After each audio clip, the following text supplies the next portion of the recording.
Les super pouvoirs pour moi, c'est la capacité infinie de notre corps à ressentir du plaisir qui change à chaque instant, qui est de plus en plus puissante. Et c'est vrai qu'aujourd'hui, il y a quand même cette image de la sexualité, une image très libérée de la sexualité, mais qui est très avec des sextoys, de la lingerie, des expériences, des ci, des ça. Et du coup, on a cette image qu'une sexualité épanouie, c'est une sexualité accessoriée d'une certaine manière, avec plein de trucs qui l'entourent. Et pour moi, le super pouvoir, c'est justement de revenir dans de la simplicité pour apprendre à cultiver la puissance de ce qu'il y a à l'intérieur de nous. C'est-à-dire que j'ai pas besoin d'un sextoy pour avoir un orgasme incroyable.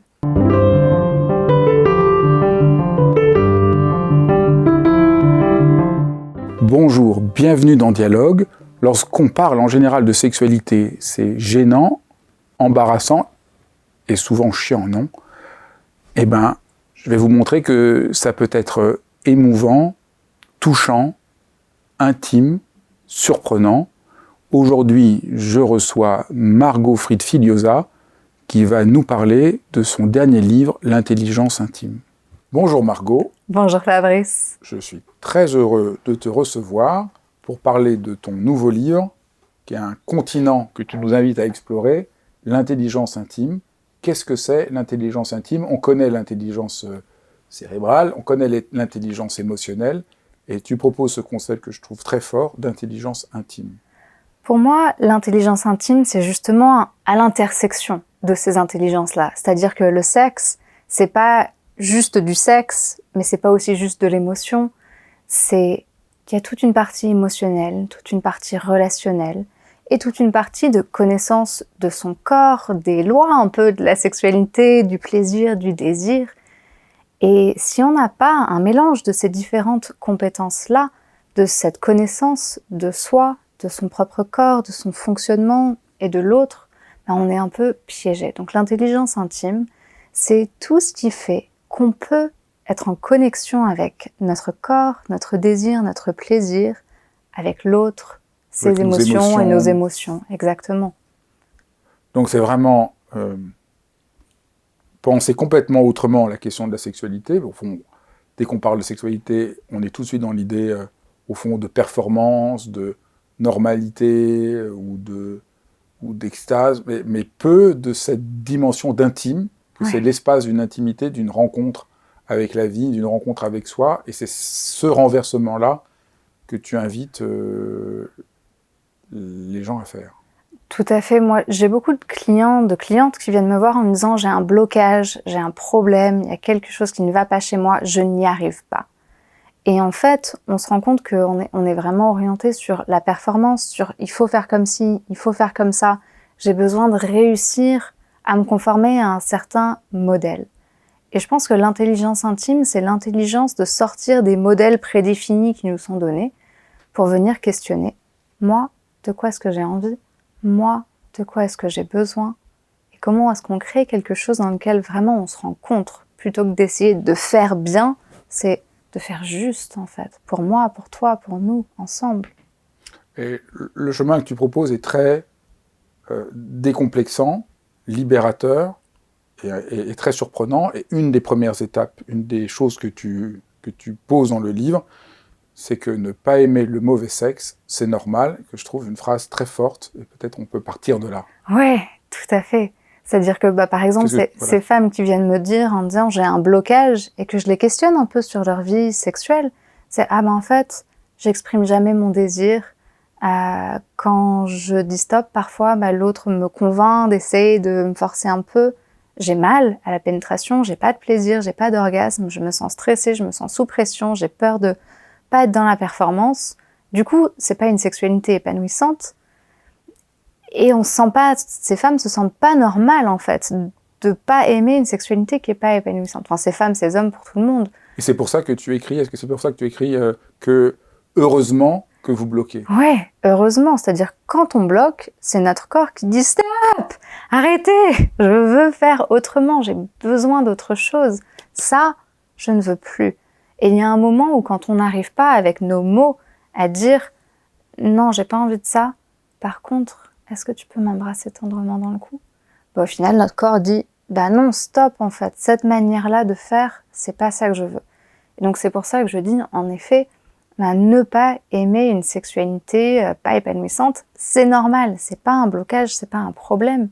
Donc les gens ont souvent, si je te comprends bien, on a tort de croire qu'on est bloqué, c'est pas qu'on est bloqué, c'est que ce qu'on fait ne nous convient pas et qu'heureusement, notre corps nous dit stop, parce que ça ne nous correspond pas. C'est ça le sens de ton propos. Exactement ça. C'est-à-dire que si t'aimes pas le café, Fabrice, tu vas pas te lever tous les matins en dire je vais me faire un petit café ce matin. Non, tu ne vas pas penser ça. Parce que tu n'aimes. Parce que moi, par exemple, j'aimais pas le café jusqu'à l'année dernière. Je trouvais l'odeur amère et forte. Enfin, ça me donnait pas envie. J'ai appris à aimer le café. Et aujourd'hui, quand je me lève le matin, je me dis je me ferais bien un petit café. Mais avant ça, jamais de la vie, j'ai eu ce désir spontané d'un café. Et je pense que c'est vraiment ça, c'est-à-dire qu'on s'attend à... J'ai plein de clients qui me disent « je ne comprends pas pourquoi j'ai pas de désir ». Et on s'attend à ce qu'il y ait du désir spontanément pour quelque chose qu'on n'a pas cultivé, dont on n'a pas cultivé notre appréciation. On n'a jamais créé une relation avec cette chose pour faire en sorte que ça nous fasse du bien.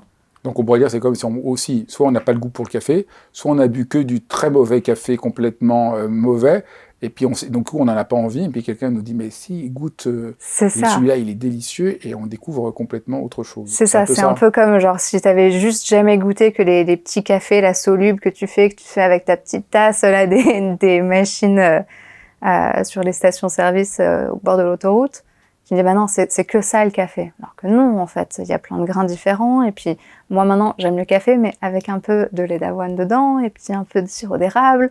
C'est-à-dire, j'ai inventé mon café d'une manière qui me fait du bien à moi, dont je l'aime. Et c'est exactement ça. C'est-à-dire, c'est trouver les différents éléments qui permettent d'avoir un café, une sexualité, un orgasme qui nous fait du bien.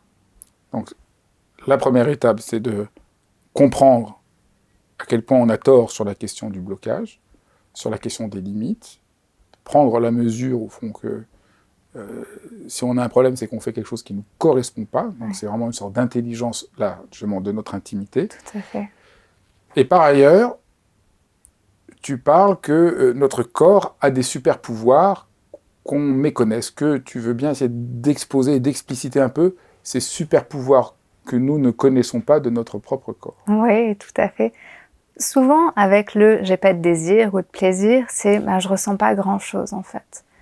Et ne pas ressentir, c'est impossible, ça n'existe pas. C'est-à-dire que le seul moment où on ne ressent rien, c'est si on est mort. Là, il ne se passe rien dans notre corps. Mais autrement, il y a toujours mon cœur qui bat, il y a une petite chatouille sur mes lèvres, je sens une tension dans ma nuque, je sens de la chaleur dans mon ventre. À tout instant, je pourrais lister une quarantaine de sensations dans mon corps. Et pour moi, ce qui est le plus flagrant et le plus impressionnant, c'est quand j'ai, par exemple, une cliente en face de moi qui me dit, j'en pense juste il y a 3 jours, j'avais une cliente qui me dit « j'ai jamais eu de plaisir dans la sexualité, je n'aime pas le sexe, j'ai pas envie, j'aimerais bien seulement pouvoir avoir des câlins, de la tendresse, mais pas de sexe, comme ça, ça serait plus tranquille. » Je lui ai fait fermer les yeux. Et je l'ai fait visualiser, parce qu'elle est en couple, et je l'ai fait visualiser une caresse qui serait agréable. Et venir observer qu'est-ce que ça ferait dans son corps. Donc je l'ai fait respirer, et se connecter à ok, donc elle avait envie d'une caresse très légère sur la nuque. Qu'est-ce que ça ferait dans son corps? Quelle sensation? Et de là, on est allé à ok, de quoi tu aurais envie après? Et petit à petit, elle a commencé à pouvoir ressentir en fait à l'intérieur d'elle tout ce qui se réveillait. Et à la fin de cette méditation, elle m'a dit « j'ai jamais ressenti autant de plaisir ». Et en fait, il s'était rien passé, on était toutes les deux dans mon cabinet et elle était en larmes en me disant « mais j'ai enfin vécu avec mon partenaire, ils sont ensemble depuis 7 ans, la sexualité, enfin je savais pas que c'était possible en fait ». Et juste là, en visualisant, elle a créé un moment d'intimité qu'elle a pu après reproduire, du coup, après un peu de travail pour lever plein de blocages, communication, créer ce cadre pour avoir la sécurité nécessaire. Mais en fait, je pense que, de un, on ne s'autorise pas à rêver à ce dont on a envie, et puis on ne s'autorise même pas à imaginer tout le plaisir qu'il pourrait y avoir.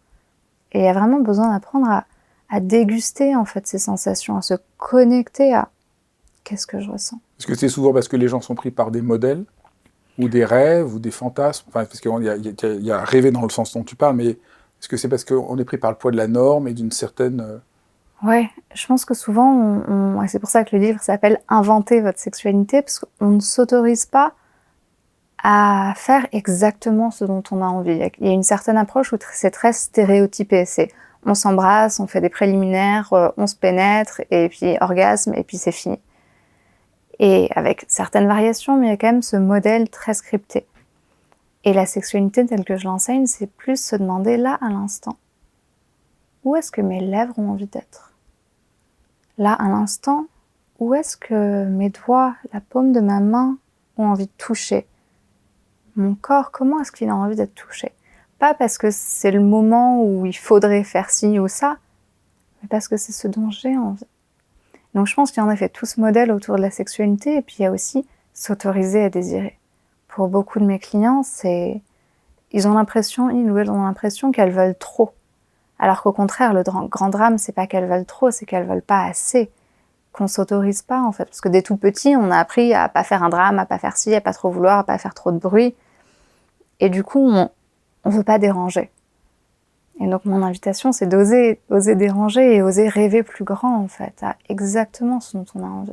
Je trouve que c'est très beau dans le livre, comment tu dis que les gens sont souvent surpris, tes amis sont souvent surpris, que ta sexualité est très simple et que t'as pas un placard rempli de sextoys parce que tu enseignes sur la sexualité. Ouais. Je trouve ça aussi...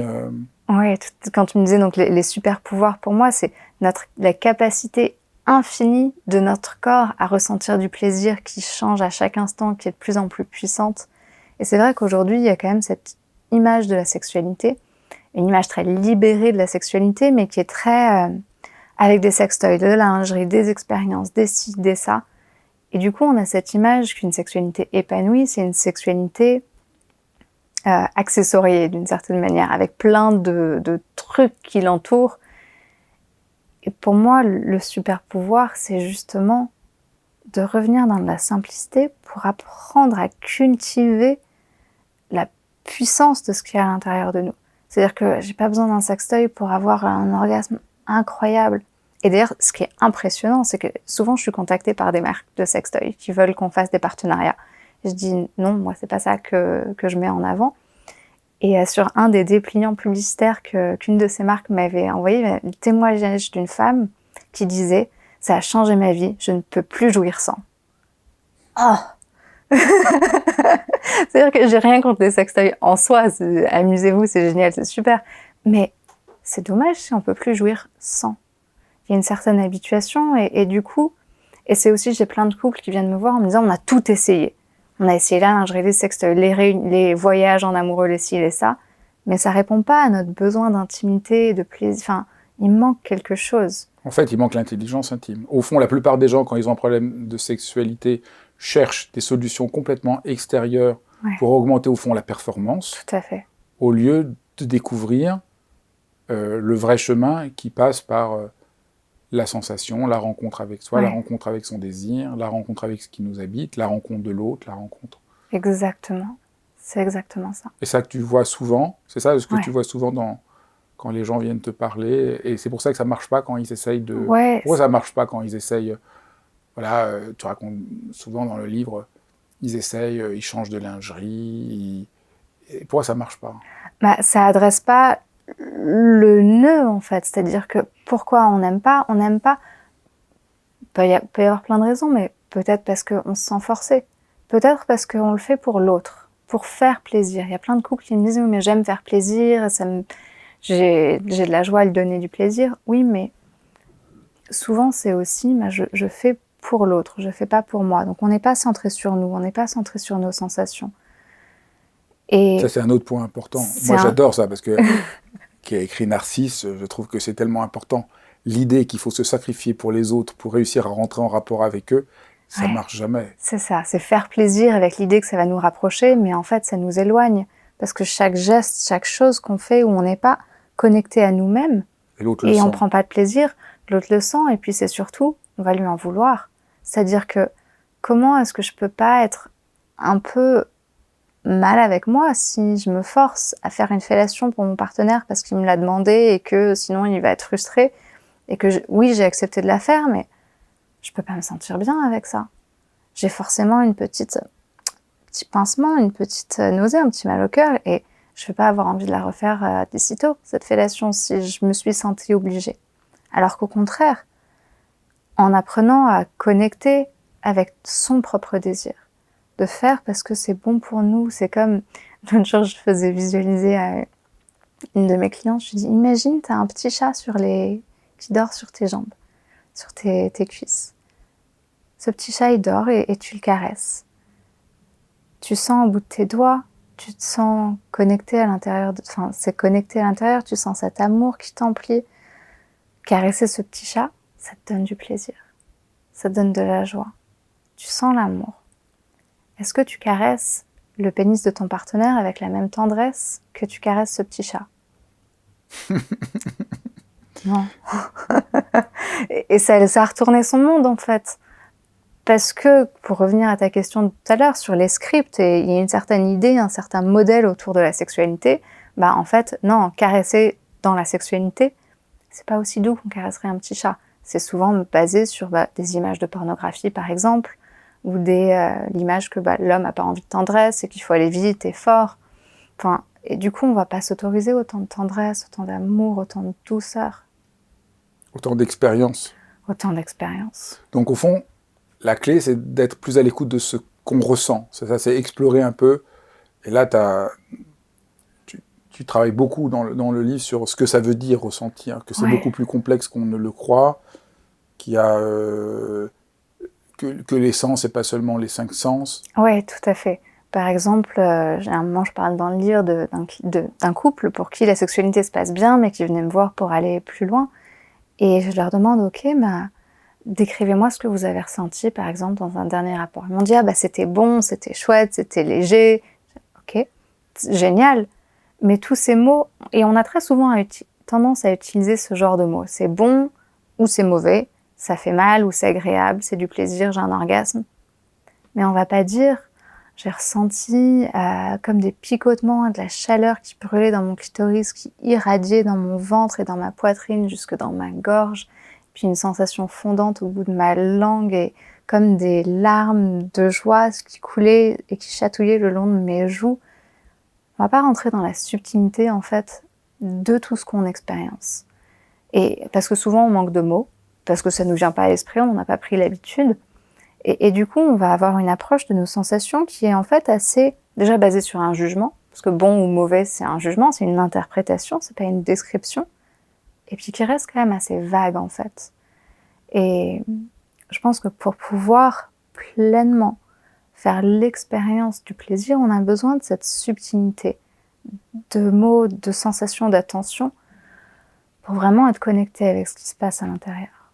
Puis il y a toute une partie du sens interne qu'on méconnaît beaucoup, c'est ça Tout à fait, tu disais les 5 sens, on parle tout le temps de stimuler nos sens, mais du coup on parle du goût, de l'odorat, de nos 5 sens, mais ces 5 sens, c'est des sens externes, c'est du système sensoriel, l'extéroception, pour ressentir ce qui nous vient de l'extérieur. Mais c'est pas du tout, on n'a absolument pas que 5 sens, on a tout un système interoceptif pour capter ce qui se passe à l'intérieur de nous. Et ces sens-là, c'est eux qui nous permettent de ressentir le plaisir. Parce que le plaisir, ça se ressent dans notre corps, dans nos viscères, dans notre cœur, à l'intérieur. Les papillements, les tiraillements, les contractions, l'engorgement, la chaleur, tout ça, ça se capte par la somesthésie qui fait partie des systèmes interoceptifs. Donc on n'a pas besoin des noms scientifiques compliqués pour ressentir, mais rien que l'idée de dire on a 5 sens, c'est comme dire en fait il se passe des choses qu'à l'extérieur de nous et pas à l'intérieur de nous, ce qui est quand même assez étrange. Comment on fait pour réussir à s'autoriser à désirer? Parce qu'au fond, il y a cette ignorance dont tu as très bien parlé, mais pour beaucoup de gens, c'est comme si on n'avait pas le droit de désirer. Comment tu comprends ça et comment tu peux aider chacun à essayer de retrouver le chemin, de s'autoriser à prendre sa place et à désirer et à dire. Je pense que une des premières choses, il y a plein de réponses à cette question, mais une des premières choses, c'est d'où elles viennent, ces voix. Parce qu'elles viennent pas de nous. C'est pas nous qui ne nous autorisons pas à désirer. On nous l'a dit à un moment. Est-ce que c'est papa, est-ce que c'est maman? Et désirer dans le sens global, pas que dans le sens la sexualité, c'est juste le désir, c'est avoir envie, c'est envie, on est envie, on a envie de vivre cette énergie qui nous pousse vers l'avant. Donc, d'où viennent ces messages? Si je pense à, ok, j'ai envie de quelque chose, qui est-ce qui me dit? J'ai pas le droit. Est-ce que c'était à l'école? Est-ce que c'était papa? Est-ce que c'était maman? Est-ce que c'était un oncle, mon frère? Enfin, d'où viennent en fait? Est-ce que c'est la religion, ma culture? Ce message. Je pense dans un premier temps, se rendre compte que c'est pas nos croyances, mais qu'elles nous viennent de l'extérieur. Dire, ah ok, je me souviens de ces expériences où dès que je voulais quelque chose, j'étais envoyée dans les roses et qu'on me disait c'est pas pour toi, non, tu n'as pas le droit. Ok. Je peux me rendre compte que peut-être que ma mère aussi, elle a eu cette expérience-là quand elle était petite. Qu'en fait, tout ce qu'elle s'est jamais autorisée à avoir, elle me l'autorise pas non plus. Ramener un peu d'humanité déjà à ces messages et ramener à, mais en fait, c'est son histoire à elle. Aujourd'hui, en tant qu'adulte, est-ce que cette croyance me convient encore? Est-ce que j'ai envie de la remplacer par autre chose? Et si oui, par quoi? Donc, une première étape de d'où viennent ces messages? Et est-ce qu'ils me conviennent ou pas? Et s'ils ne me conviennent pas, faire un peu un chemin, en fait, pour créer de nouvelles croyances. Mais deuxième chose très importante, pouvoir en parler avec son partenaire. C'est-à-dire que il y a le moment où on se rend compte qu'on a envie de plus, et puis comment on fait pour aller l'exprimer, en fait, et pour créer quelque chose. Et je pense qu'il y a besoin de pouvoir dire je me rends compte que c'est difficile pour moi de te dire ce dont j'ai envie d'être plus proche de toi et de t'exprimer plus souvent ce que j'ai sur le cœur. Est-ce que ce serait ok pour toi d'entendre ça? Rares sont les partenaires qui disent non. Et du coup, la porte est ouverte pour faire l'expérience ensemble d'être plus connectés à notre désir. Donc il y a deux choses dont tu parles là. Le premier, c'est comment les difficultés qu'on peut rencontrer, ou pas forcément des grandes difficultés, mais les limites qu'on rencontre dans sa sexualité sont autant d'occasions d'être plus en phase avec notre désir de vie, pas seulement que la sexualité, ça parle de quelque chose d'autre, et donc ça permet d'éclaircir des interdits dont on ne se rend peut-être pas compte, qui nous écrasent, ou un manque d'attachement sécure. Tout à fait. Et ce qui est intéressant, c'est que, ce que je dis toujours, c'est que ce qu'on peut faire dans la sexualité, on peut le faire dans le reste de notre vie. C'est-à-dire exprimer nos désirs, être présent à nos sensations, à tout ça, exprimer, parler. Si on peut le faire dans la sexualité, on peut le faire partout ailleurs. Mais si on peut le faire partout ailleurs, ça ne veut pas dire qu'on peut le faire dans la sexualité. C'est parce qu'il y a plein de tabous, de blocages, de honte. Et moi, j'ai plein de clients qui, en libérant les blocages dans la sexualité, en s'autorisant à exprimer, du coup, peuvent le faire au boulot et ont leur augmentation. Ou peuvent devenir entrepreneurs et enfin lancent leur business, ou qui enfin arrivent à communiquer avec leurs enfants sans que ce soit la bagarre, même si on ne parle pas de ça dans nos séances. Mais parce qu'ils ont développé cette intelligence intime, parce qu'ils sont en rapport à ce qu'ils sont, exactement. Parce qu'ils donnent le droit d'assumer la vulnérabilité, de désirer. Exactement. Et du coup, parce que l'intimité, la sexualité, c'est l'endroit où on est on est à nu, c'est le plus vulnérable en fait.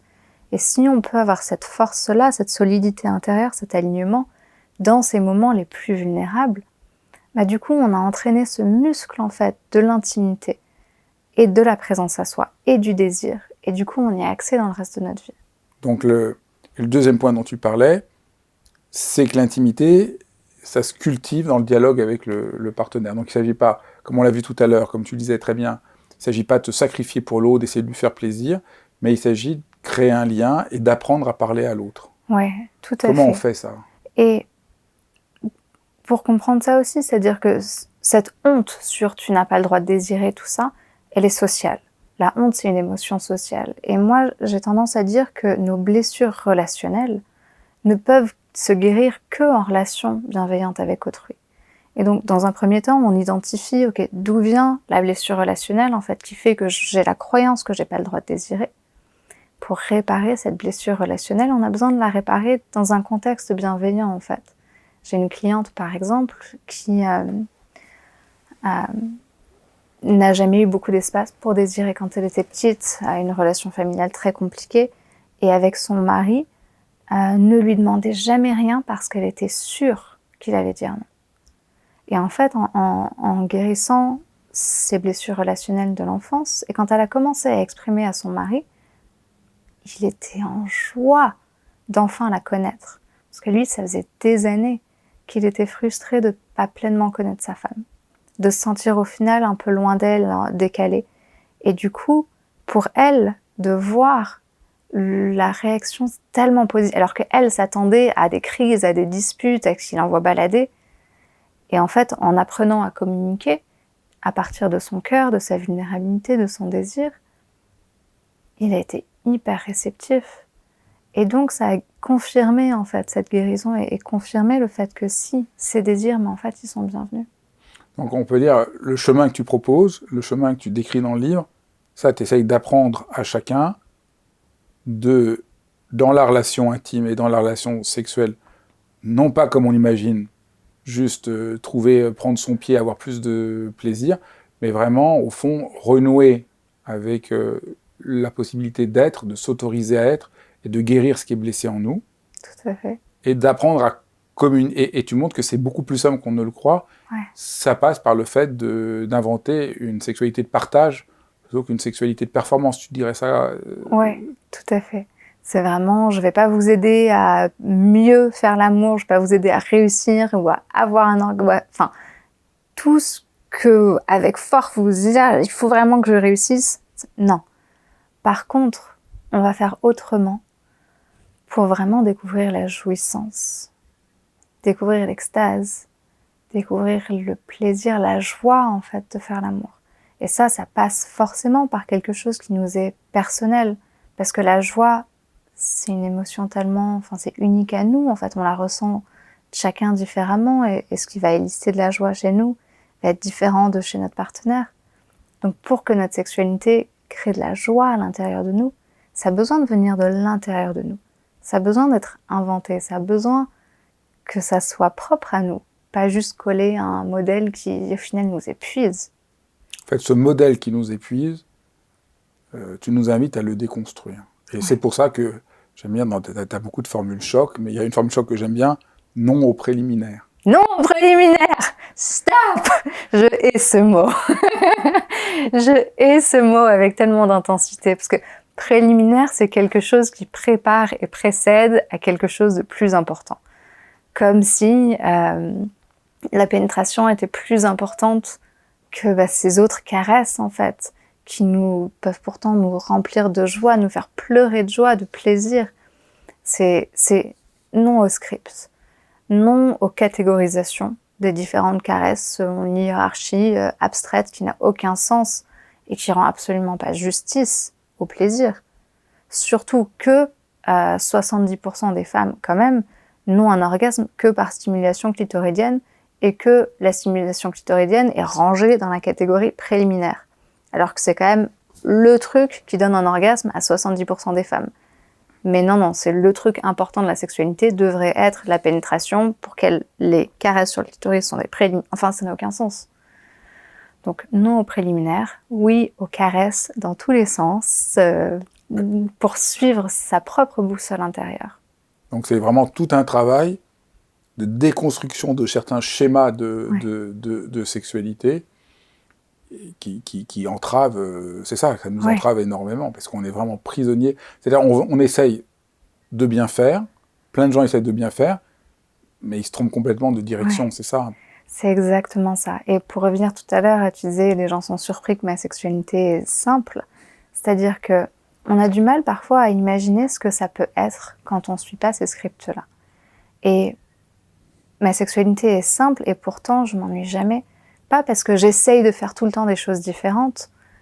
Non, c'est l'opposé de la routine, l'opposé de tout ça, c'est pas faire plein de nouveaux scénarios différents, mais c'est dans cet instant-là, qu'est-ce qui a envie de se passer entre toi et moi, dans mon corps, dans ton corps? Qu'est-ce qui a envie de se passer à cet instant-là?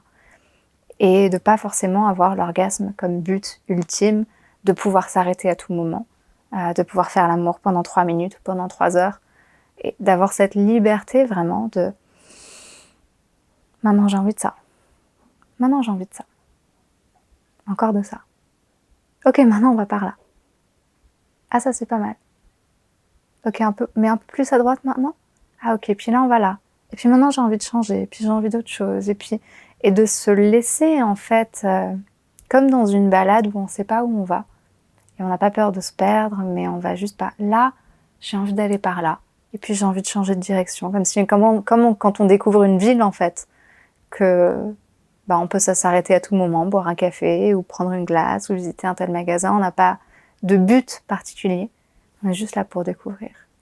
Et comment on fait quand on est en désaccord avec notre partenaire, qui n'a pas le même désir que nous? On apprend à négocier. Et on apprend à se rejoindre aussi. C'est-à-dire que moi, je ne crois pas à cette idée qu'on est fondamentalement incompatibles à partir du moment où on a tous les deux envie de se comprendre. Je pense que c'est certain que différentes personnes ont différentes approches de la sexualité, aiment différentes choses. Et si notre partenaire aime quelque chose et que nous, on aime quelque chose de différent, l'exemple que j'utilise dans le livre, c'est s'il est espagnol et qu'elle est allemande, et que ni l'un ni l'autre ne parle le langage de l'autre, c'est pas pour ça qu'ils peuvent pas s'aimer. Il y a plein d'histoires d'amour où, au début, ils parlaient pas le même langage, et puis soit on apprend tous les deux l'anglais, soit on apprend la langue de l'autre, et du coup on apprend à se rejoindre. Et donc, mais ce que j'observe souvent, c'est que comme on s'autorise pas à désirer, et que on est très dans je peux pas demander, exprimer tout ça, on va pas pleinement laisser à l'autre l'opportunité de nous connaître et donc de pouvoir nous rejoindre. Et ça va dans les deux sens, c'est-à-dire que quand on est face à quelqu'un qui a des désirs différents, c'est « Ah, explique-moi, qu'est-ce qui t'excite dans ce désir-là que moi je ne comprends pas ?» Je pense aussi à un couple qui est venu me voir récemment où lui aime plutôt aller un peu vite et fort et attraper, elle est plus vite qu'elle. Ce dont elle a peur, c'est de se perdre.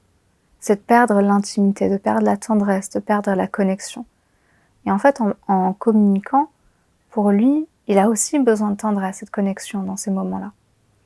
Mais comme ils avaient chacun une conception de ce que ça voulait dire pour l'autre, elle avait peur, se braquait et voulait pas, et lui était frustré parce qu'il avait l'impression de dire la même chose qu'elle, mais elle le comprenait pas, du coup il se sentait jugé. Alors qu'en fait, ils avaient tous les deux envie de tendresse. Et pour elle, aller un peu plus vite, mais en fait, on se regarde dans les yeux, en fait, on respire ensemble, en fait, on est vraiment là, ensemble, au final, ça lui allait. Et au final, elle a beaucoup aimé ça, mais elle avait peur. Peur de se sentir seule, en fait, dans un rapport sexuel un peu porno, qui allait aller vite et fort, où elle allait se faire défoncer, et ça allait pas lui plaire. Et chacun avait une image de ce dont l'autre avait envie, sans pouvoir comprendre exactement ce qui animait l'autre dans sa demande. Une des choses qui rend compliquée l'intelligence intime pour la plupart des gens, c'est la diffusion du porno. Et tu t'amuses beaucoup à déconstruire le porno dans ton livre, dans plein de vidéos. Tu essaies vraiment de montrer pourquoi le porno n'est pas la réalité. Ouais.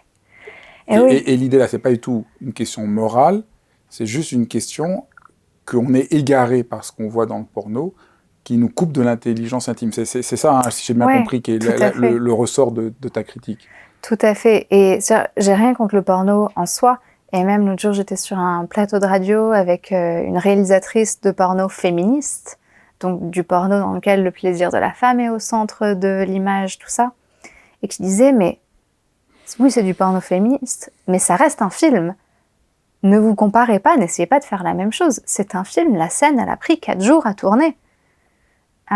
Et c'est vraiment ce côté-là, en fait, c'est de dire, c'est un film. Bon, le porno féministe, c'est encore une autre catégorie, mais la majorité du porno n'est pas organisé autour du plaisir.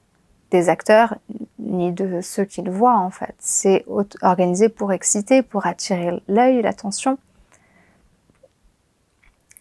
Et c'est assez intéressant de voir aussi des témoignages des acteurs et des actrices porno qui parlent de leur vie intime à eux, avec leurs partenaires, et de leur sexualité sur les plateaux, qui est souvent très différente en fait. Il y a beaucoup d'acteurs et d'actrices qui font leur première fois de certaines pratiques sur les plateaux de films pornographiques et qui ont une sexualité très différente dans leur intimité.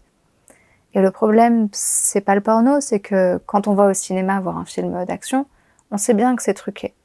Et jamais on aurait cette idée de sauter du 15e étage d'un bâtiment et en se disant « ça va impressionner ma meuf ». Non, on ne fait pas ça. Mais dans le porno, comme on se rend pas compte de quels sont les trucages, comment ça se passe, pourquoi c'est truqué, où est-ce que c'est truqué, en fait on se dit « je vais faire ça, ça va impressionner ma femme ». Et moi j'ai plein de femmes qui me disent « mais en fait, ils me claquent les fesses en disant « t'aimes ça salope ?» Alors que non, j'aime pas du tout ça, mais je sais pas comment faire pour lui dire sans qu'il se sente bête, ou sans l'humilier, ou blesser son ego. Et j'ai aussi des hommes qui me disent « mais c'est ça qu'elles veulent les femmes ». Et j'ai plein d'hommes qui me disent « mais si moi je montre ma vulnérabilité, les femmes elles vont me quitter en fait ». Parce que les femmes elles veulent un homme fort qui les prend et les domine. Et je dis, en fait non. Enfin peut-être certaines femmes, mais la majorité non. Et donc, ça fausse vraiment, en fait, les idées qu'on a. Pareil, pour revenir sur l'exemple de la fellation, avec cette femme qui aimait pas du tout ça et qui caressait pas avec tendresse. Elle me disait, mais j'ai mal à la mâchoire quand je le fais. Et c'est vraiment des va-et-vient rapides, comme elle voit dans le porno, en fait. Et donc, en se disant, c'est ça que les hommes aiment, c'est ça qu'il va aimer, c'est ça qu'il voit, c'est ça qui l'excite.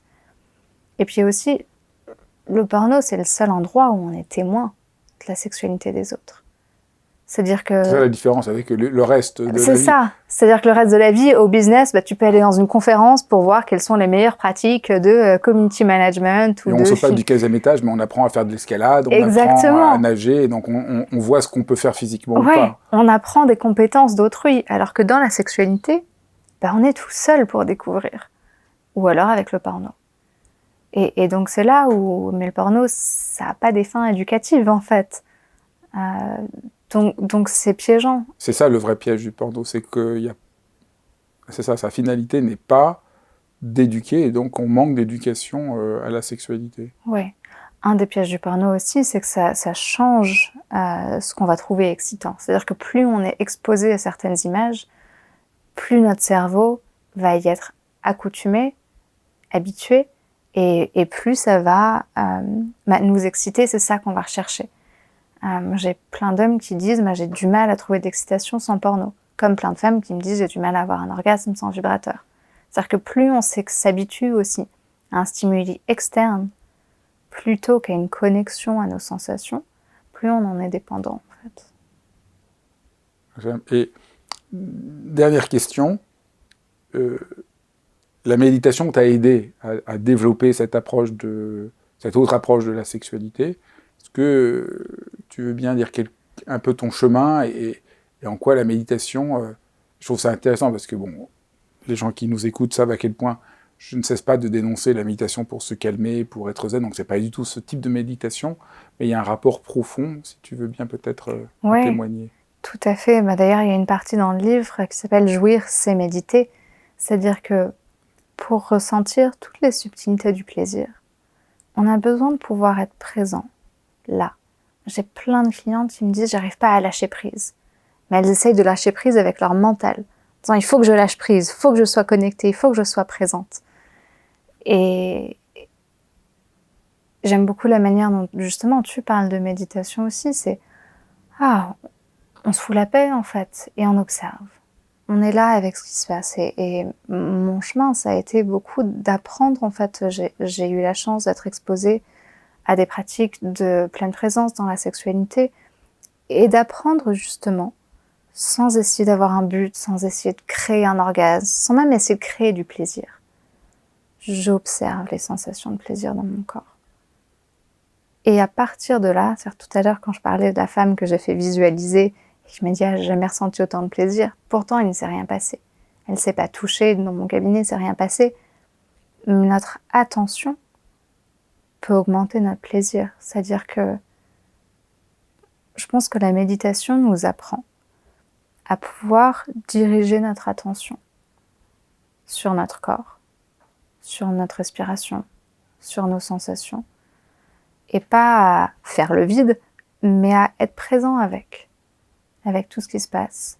Et oui, parfois il y a une pensée, mais après je reviens et avoir une certaine fluidité en fait. Et vraiment cultiver ce rapport aux sensations et donc au plaisir. C'est-à-dire de pouvoir juste être là. Et je crois que pour le plaisir, il n'y a rien de pire que d'essayer de le chasser. Enfin, de courir après, c'est-à-dire d'essayer de le créer. Plus on essaye de créer du plaisir, plus il s'enfuit. Parce que le plaisir, c'est un petit animal sauvage d'une certaine manière. Il a besoin qu'on l'apprivoise. Si on est là, qu'on l'invite, plutôt qu'on lui court après, il va venir à nous. Juste on est là, on observe, on cultive et on tisse un lien, on apprivoise son plaisir. Et je pense qu'aussi la méditation m'a appris à faire confiance au plaisir. Pour ne plus avoir cette panique qui soit pas là et du coup aller lui courir après. Mais du coup en étant dans ma tête et en contractant mon corps et avec une certaine anxiété en fait. Je pense que ça nous apprend à faire confiance. Alors, merci beaucoup. J'encourage tout le monde à lire ton livre qui parle de choses tellement intimes, profondes. C'est une vraie aventure auquel tu invites le lecteur. Je souhaite à tout le monde d'avoir la chance de lire ce livre. Merci beaucoup, Margot. Merci, Fabrice. Merci d'avoir suivi cet épisode de Dialogue.